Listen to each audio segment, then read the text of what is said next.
आइए बच्चों, अब हम इक्वेशन ऑफ स्ट्रेट लाइन में जो हमारा टॉपिक चल रहा था उसका आज हमने पहला टॉपिक लिया है। Equation of A line passes through 2 points. एक रेखा का समीकरण जब वो दो बिंदुओं से जा रही है। आइए देखते हैं। तो मान लिया ये कोई रेखा है, स्ट्रेट लाइन। ये एक बिंदु मान लिया x1 y1 से जा रही है और एक बिंदु x2 y2 से जा रही है। तो मान लिया मैंने इसके बाद रेखा का समीकरण मान लिया y बराबर mx प्लस सी। अब जब ये इस पॉइंट, माना इसको हमने a बोल दिया, इसको b बोल दिया, जब ये पॉइंट a से पास होती है तो क्या होगा, y1 बराबर m x1 प्लस सी। इसके बाद अब अगर मान लिया ये b पॉइंट से जाती है तो उस समय क्या होगा, y2 बराबर m x2 सी। अब हमारे पास देखें तो 1 2 और 3 इक्वेशन होगी। सपोज मैंने फर्स्ट में से सेकंड को सब्ट्रैक्ट कर दिया तो क्या बनेगा, y minus Y one is equal to m x minus x one, c cancel. इसी तरह से अगर मैं सेकंड में से थर्ड को सब्ट्रैक्ट कर दूं, क्योंकि इसमें मुझे क्या है अभी m की वैल्यू पता नहीं चली। अब अगर सेकंड में से थर्ड को सब्ट्रैक्ट करें तो क्या बनता है, नहीं, या थर्ड में से सेकंड कर लें, एक ही बात है। तो y2 minus Y one is equal to m x2 minus x1, c cancel. अब इन दोनों में से देखें तो m की वैल्यू क्या आ गई, y2 minus Y one upon x2 minus x1, ये हमारा m निकल चुका है। अब इस m को अगर हम यहाँ पुट कर दें तो ये क्वेश्चन क्या बनती है, y minus Y one is equal to y2 minus Y one, ये लाइन का स्लोप हो गया, अपॉन x2 माइनस x1। तो ये m की जगह पर उसका स्लोप आ गया जो हमने सेकेंड और थर्ड से फाइंड आउट किया था, इंटू x माइनस x1। तो ये इक्वेशन ऑफ स्ट्रेट लाइन जो दो पॉइंट से जा रही है। अब इसी को अभी हम लोग एक दूसरे तरीके से सीखते हैं जब जनरल फॉर्म होगी। तो मान लिया सेम वही चीज रहेगी, अंतर क्या होगा, अब की बार हम इसको एक जनरल फॉर्म से पढ़ते हैं। सपोज कीजिए फिर वही, ये पॉइंट आपका x1 और y1, ये पॉइंट हमारा x2 और y2। सपोज ये है, ये b है। तो अभी हमने जैसे y बराबर mx प्लस सी ली है, इस बार मान लिया मैं इसको इस तरह की फॉर्म को ले लेता हूँ, ax plus B Y plus C बराबर 0।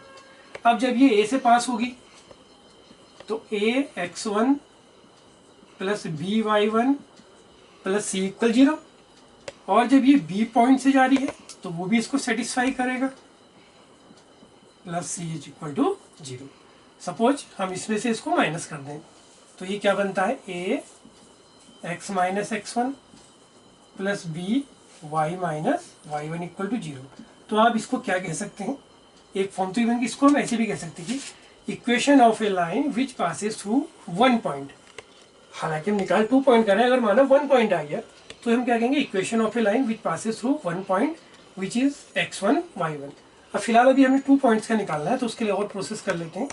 अच्छा, अब एक तरीका और है, अब इसको हम थोड़ा नए तरीके से करते हैं। अब चूंकि ये लाइन यहाँ से गई, उसकी इक्वेशन है, अब यही लाइन जो होगी ये इससे भी जा रही है, तो हम इसको और क्या लिख सकते हैं, a x2 माइनस x1, क्योंकि ये पॉइंट इसको भी सेटिस्फाई करेगा, plus b y2 minus Y one equal to 0। देखिए ये इक्वेशन आ गई। अब इस वाले में से हम एक काम और कर सकते हैं, हम क्या कर सकते हैं कि a इज इक्वल टू, अगर हम इसको सॉल्व करें तो ये क्या बनता है, minus b y2 minus Y one, या a की जगह पर आ सकता है minus b y2 minus Y one upon x2 minus x1। इस a की वैल्यू अगर हम यहाँ पुट करते हैं तो देखो क्या रिलेशनशिप निकलता है। तो ये आता है माइनस बी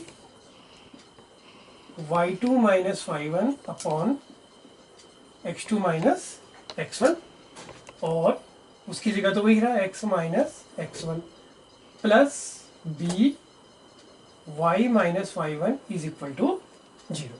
अब अगर हम इसको सॉल्व कर लें तो ये क्या बनती है कि b y minus Y one is equal to b y2 minus Y one upon x2 minus x1 into x minus x1, या और सिंप्लीफाई कर लें तो y minus y1 is equal to y2 minus y1 upon x2 minus x1 into x minus x1। तो आपने देखा जब हमने y equal M X plus C लिया था तो उससे भी जो लाइन थी जो 2 पॉइंट से आई थी उसकी भी इक्वेशन वही आई थी, और जब हमने इसको जनरल फॉर्म में लिया ax plus B Y plus C, जो उसको हम कहते हैं कि फर्स्ट डिग्री की इक्वेशन जो सामान्य फॉर्म मानी जाती है जनरली, उससे भी वही आंसर आ रहा। तो इसको करने का मेरा उद्देश्य ये था कि दिखाना कि आप किसी भी प्रोसेस से करें, प्रोसेस अगर सही रहेगी तो इक्वेशन ऑफ स्टेट लाइन हमेशा सेम ही आएगी, वो एक फिक्स रहेगी। तो इसके बाद हम इसकी कुछ अगली फॉर्म देखते हैं। आइए।